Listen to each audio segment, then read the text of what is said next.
충북에서 해외 입국자들의 코로나19 감염 사례가 처음으로 발생했습니다. 보건당국은 행정 제재 강도를 높일 방침입니다. N번방과 박사방 사건에 대한 수사가 충북에서도 본격화되고 있습니다. 충북 경찰이 N번방의 음란물을 유포하고 판매한 2명을 검거했습니다. 총선 후보 등록 첫날인 오늘 충북 8개 선거구에 28명이 등록을 마쳤습니다. 경쟁률이 가장 높은 선거구는 상당으로 5명의 후보가 등록했습니다. 충북 고위공직자 대부분의 재산이 1년 사이 증가한 것으로 나타났습니다. 공직자윤리위원회가 공개한 재산 변동 내역을 전해드립니다. 여러분 안녕하십니까. CJB 8시 뉴스 시작합니다. 충북에서도 해외 입국자들의 첫 코로나19 감염 사례가 발생하며 도내 확진자는 40명이 됐습니다. 보건당국은 해외 입국자들의 권고 지침을 강화하는 한편 이를 어길 경우 행정 제재 강도를 높일 방침입니다. 이태영 기자입니다. 충북의 40번째 확진자는 청주시 복대동에 주소지를 둔 남자 대학생 이모 씨로 열흘간의 유럽 여행을 마친 뒤 국내에 돌아와 확진 판정을 받았습니다. 지난 22일부터 유럽발 입국자에 대해 모두 진단검사를 실시했지만 이 씨는 이보다 하루빠른 21일 입국해 제외됐습니다. 이 씨의 아버지도 기침과 발열 증상으로 검체 검사를 받은 결과 확진 판정을 받았습니다. 이 씨에 앞서 39번째 확진 판정을 받은 사람은 증평읍에 사는 60살 여성 박모 씨로 이달 초 딸을 만나기 위해 뉴욕을 방문했다 지난 화요일 입국했고 하루 만에 확진 판정을 받았습니다. 충북에서는 첫 해외 입국자 감염 사례로 무엇보다 이들 모두 권고사항을 어긴 사례로 볼 여지가 있습니다. 청주의 이 씨가 유럽 여행을 떠난 날은 지난 10일로 당시는 해외여행 자제 권고 기간에 속했습니다. 특히 증평 확진자의 경우에는 검체 채취를 받은 뒤 자가격리 권고를 지키지 않은 채 청주와 증평 지역 병원과 식당, 아파트 모델하우스 등 여러 다중이용시설을 다녀간 것으로 확인됐습니다. 그 행정명령을 발동을 해서 이거를 어길 때는 이 병원 치료에 관련된 비용, 이런 비용들을 전부 다 본인이 부담할 수 있도록 하겠다. 최근 국내 신규 확진자의 절반가량은 해외 입국자의 감염 사례인 가운데 지난 21일부터 26일 0시까지 충북 지역의 해외 입국자는 모두 53명으로 파악됐습니다. CJB 뉴스 이태현입니다. 집단 감염으로 주민들 발이 묶였던 괴산 오가리 마을은 점차 활기를 되찾고 있습니다. 평온한 일상이 얼마나 감사한지 절실히 깨달았다는 오가리 마을, 진기훈 기자가 다녀왔습니다. 옥수수와 호박 모종에 물을 주고 비닐하우스를 고치는 손이 분주합니다. 밭을 가는 농기계도 이곳저곳 바쁘게 움직입니다. 지난 22일 괴산군 장현면 오가리에 내려진 행정명령이 해제되면서 주민들의 이동이 자유로워진 겁니다. 농번기에 찾아온 야속한 코로나로 밭일이 보름이나 밀렸지만 이제라도 풀린 게 얼마나 다행인지 모릅니다. 일이 많이 밀렸는데 최대한 서로 막 도와가면서 마을 주민들이 서로 도와가면서 최대한 지금 하고 있습니다. 하지만 함께하던 식사를 서로 자제하고 소소한 모임도 연기하는 등 정겹던 마을 분위기는 많이 달라졌습니다. 자식들도 노인네들 들어오지 말라니까 아무도 들어오는 사람도 없고 노인네들은 누가 먹자고 저장하는 사람도 없고 답답하지. 사태가 가라앉았다지만 집단 감염 때문에 오가리에 대한 곱지 않은 시선도 생겼습니다. 농기계 고장이 났을 때 수리하러 나가야 되잖아. 그리고 또 거기서 들어오는 사람이 꺼린다고 사람들이. 2주간 집에 갇혀 지내는 동안 몸이 아파도 참고 견뎠던 노부부는 요양사와 감격스런 재회를 나눕니다. 병원도 못 가고 집에서 여기 왔다 갔다 그러고. 좀 있다 오신다는 거를 하던 내가 무리로다가 좀 오십사 하고 초청을 했어요.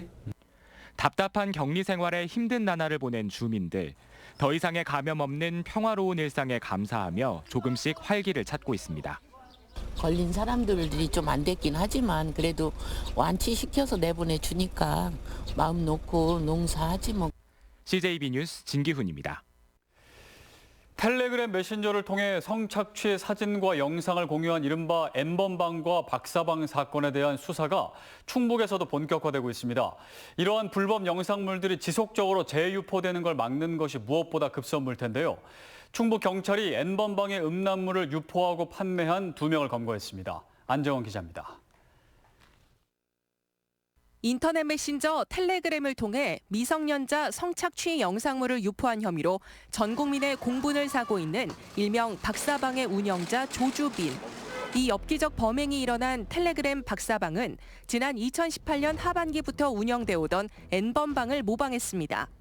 이러한 N번방과 관련해 전국적인 수사가 이어지는 가운데 충북경찰이 20대 2명을 검거해 수사하고 있습니다. 20살 A씨는 지난해 12월부터 2달간 N번방에서 아동 성착취 영상물을 받은 뒤 텔레그램 이용자 수십 명에게 재유포해 1,300여만 원을 챙긴 혐의로 지난달 말 구속됐습니다. 경찰은 또 다른 피의자인 21살 B씨에 대해선 미성년자가 등장하는 음란물을 판매한 혐의로 이달 초 검거했습니다. 경찰은 이들의 음란물을 구매한 사람들을 추적하는 한편 불법 성착취 영상물 사건을 2건 더 수사 중이라고 밝혔습니다. 디지털 성범죄를 단죄해야 한다는 사회적 요구가 거세지자 충북경찰은 특별수사단을 설치해 운영에 들어갔습니다. 특별수사단은 이번 N번방 수사를 계기로 디지털 성범죄 척결을 위한 종합적인 대응 방안과 함께 인터폴 등 국제 공조를 통해 해외에 서버를 둔 사례까지 수사를 확대하겠다고 밝혔습니다. CJB 뉴스 안정은입니다. 4.15 국회의원 선거 후보 등록 첫날인 오늘 충북 8개 선거구에 28명이 등록을 마쳐 출마 예상자 대부분이 총선 레이스의 출발선에 섰습니다. 이제 총선까지 남은 기간은 20일. 저마다 지역 발전의 적임자임을 내세우며 지지를 호소했습니다. 구준회 기자입니다. 더불어민주당은 충북 8개 선거구 모두에서 후보 등록을 마쳤습니다. 미래통합당은 동남사군 박덕흠 의원을 제외한 7명이 후보 등록했습니다. 민생당은 상당과 서원, 충주 등 3곳에서 정식 출마를 알렸습니다. 정의당의 유일한 후보인 김종대 후보는 청주 상당에, 민중당 이명주 후보는 청주 청원에 등록했습니다. 통합당을 탈당해 무소속 출마를 선언한 김양희 후보도 흥덕선관위를 찾아 등록했습니다. 국가혁명 배당금당은 중부 3군을 제외한 7곳에서 후보 등록을 마무리했습니다. 이로써 전체 31명의 예비 후보 가운데 28명이 후보 등록을 마쳤습니다. 경험이 많은 만큼 시야도 넓고 우리 서원구의 미래를 위해서 여러 가지 일을 할 수 있는 인적 네트워크와 능력을 가졌다고 생각을 합니다. 그동안 해온 것을 잘 정리해서 이번에는 저 최연호 그리고 미래통합당이 반드시 승리하도록 하겠습니다. 지금 이 어려운 시기에는 영국인 필요합니다. 저 이창로 아이셋 아빠 서원의 미래를 약속하겠습니다. 경쟁률이 가장 높은 선거구는 상당으로 5명의 후보가 등록했습니다. 등록 후보들의 나이를 보면 50대가 11명으로 가장 많고 60대 10명, 40대 5명, 70대와 30대가 각각 1명입니다. 여성 후보는 4명으로 14.2%를 차지했습니다. 후보들은 등록과 동시에 1,500만 원의 기탁금을 선관위에 납부했습니다. 4.15 총선 공식 선거운동은 다음 달 2일부터 시작됩니다. CJB 뉴스 구준혜입니다. 조금 전 방송된 CJB 4.15 총선 후보 토론회에는 충주 선거구에 출사표를 던진 3명의 후보가 출연해 열띤 경쟁을 펼쳤습니다. 3선 도전에 나서는 이종배 후보에 맞서 민주당의 김경욱 후보, 민생당 최용수 후보가 신인의 패기를 내세워 날선 공방을 이어갔습니다. 이윤영 기자의 보도입니다. 먼저 미래통합당의 이종배 후보가 3선 도전에 포문을 열었습니다. 3선의 정치력으로 낙후된 충주 발전을 견인하겠다고 자신했습니다. 충주 발전을 앞당기겠습니다. 또한 문재인 정권의 독주를 막아내고 무너진 대한민국을 다시 살려내겠습니다. 이에 맞서는 더불어민주당 김경욱 후보는 국토부 차관의 경험을 살려 경제도시 충주를 만들겠다는 비전을 밝혔습니다. 30년간의 중앙부처 공직생활에서 얻은 경험과 노하우를 고향 발전을 위해 쏟아붓고자 이 자리에 나왔습니다. 시의원 출신인 민생당 최용수 후보는 제3당의 불모지인 충주에 새로운 바람을 예고했습니다.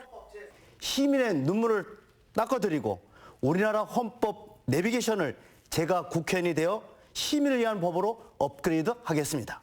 현역 의원이 이종배 후보를 향해서는 역대 최대 수준이라는 예산 확보에 대해 날선 공방을 펼쳤습니다.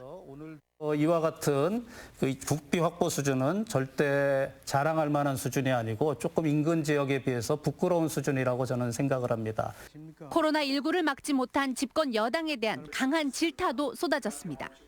정부에서 초기 대응을 잘못해가지고 이렇게 코로나 사태가 지역까지 확산을 한 거 아닙니까? 그럼에도 불구하고 자화자찬입니다.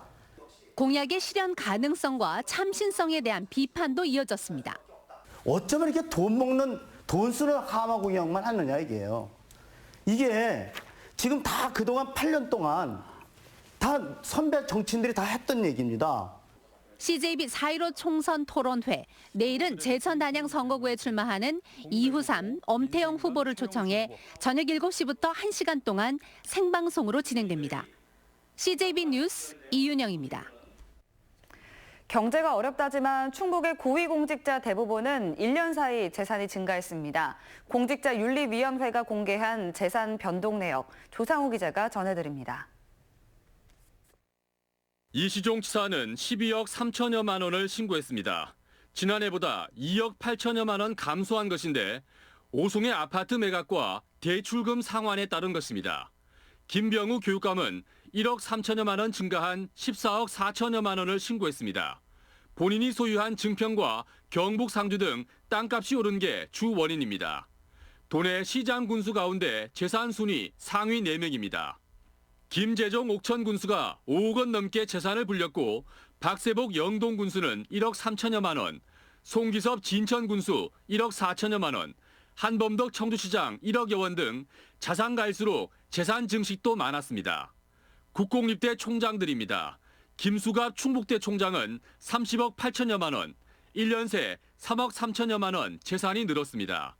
유희찬 교원대 총장은 4억 3천여만 원, 윤건영 청주교대 총장 9천여만 원 증가했고 공병영 충북도립대 총장은 2천여만 원 감소했습니다. 충북도의원 29명의 평균 재산은 7억 9천여만 원으로 집계됐습니다. 박상돈, 서동학, 이수환 의원이 재산 순위 톱3에 이름을 올렸습니다. 충북의 시군 기초의원 132명의 재산 평균은 8억 1천여만 원입니다. 지난해보다 4천만 원 가까이 증가했습니다. 고위공직자 재산 변동 사항은 정보관보와 충청북도 도보에서 자세히 볼 수 있습니다. CJB 뉴스 조상우입니다. 지난 1일 코로나19 확진 판정을 받았던 진천 50대 여성이 확진 사흘 만에 완치 판정을 받았습니다. A씨는 최초 검사에서 양성 판정이 나온 뒤 이후 4차례 검사 모두 음성 판정이 나왔고 A씨의 가족들은 검사 오류 의혹을 제기했지만 충청북도 보건당국은 질병관리본부의 관리 수칙에 따라 확진자로 분류했다고 밝혔습니다. 충북교육청이 개학을 앞두고 코로나19 확산 예방을 위한 급식 방법을 제시했습니다. 충북교육청은 학생별 지정 좌석제 운영, 학년별 반별 시차 배식, 식탁에 임시 칸막이 설치 등을 학교 사정에 맞게 도입하도록 했습니다. 또한 개학 전에 급식 시설의 대청소와 안전 점검, 소독 등을 강화할 계획입니다. 청주시 문화산업진흥재단은 코로나19로 어려움을 겪는 입주 기업 등의 부담을 덜어주기 위해 착한 임대료 운동에 동참한다고 밝혔습니다. 첨단 문화산업단지에 입주한 기업은 65개로 임대료의 50%가 3개월간 인하됩니다. 충청북도가 사회적 거리 두기의 일환으로 코로나 관련 브리핑을 기자회견장이 아닌 대회의실로 옮겨 진행하기로 했습니다. 충청북도는 다음 달 5일까지 이 같은 방침을 유지하며 사람 간 간격도 2m 이상을 유지하겠다고 밝혔습니다. 충주 단월 정수장 현대화 사업과 관련해 사업자들에게 향응을 받은 공무원들이 무더기 징계 처분을 받았습니다. 충청북도는 인사위원회를 열어 해당 업무를 담당한 충주시 전 상수독과 직원 2명은 정직 3개월, 13명은 감봉, 견책과 함께 향응 금액의 2배에서 4배의 징계 부과금 처분을 결정했습니다. 충주시는 국무조정실의 감찰이 시작된 지난해 11월 단월 정수장 기본 실시 설계 용역을 전면 중단했습니다. 충북교육청은 직원에게 폭언과 갑질 행위를 일삼고 성희롱 발언 등을 한 교육지원청 5급 간부인 A씨를 직위 해제했다고 밝혔습니다. 도교육청에 따르면 A씨는 직원에게 술자리를 강요하고 출퇴근 차량을 운행하도록 했으며 사생활 침해와 20만 원 상당의 금품을 수수한 것으로 드러났습니다. 도교육청은 다음 달 징계위원회를 열어 B씨의 징계 수위를 결정할 계획입니다. 대전고법 청주재판부는 아버지를 살해한 뒤 사고사로 위장한 58살 A씨에게 원심과 같은 징역 25년을 선고했습니다. 지난 2018년 12월 영동군의 한 축사에서 자신의 아버지를 둔기로 때려 숨지게 한 A씨는 범행 뒤 아버지가 적재함에 깔려 숨진 것처럼 현장을 위장했습니다. 이사로 CJB 8시 뉴스를 모두 마칩니다. 시청해주신 여러분 고맙습니다.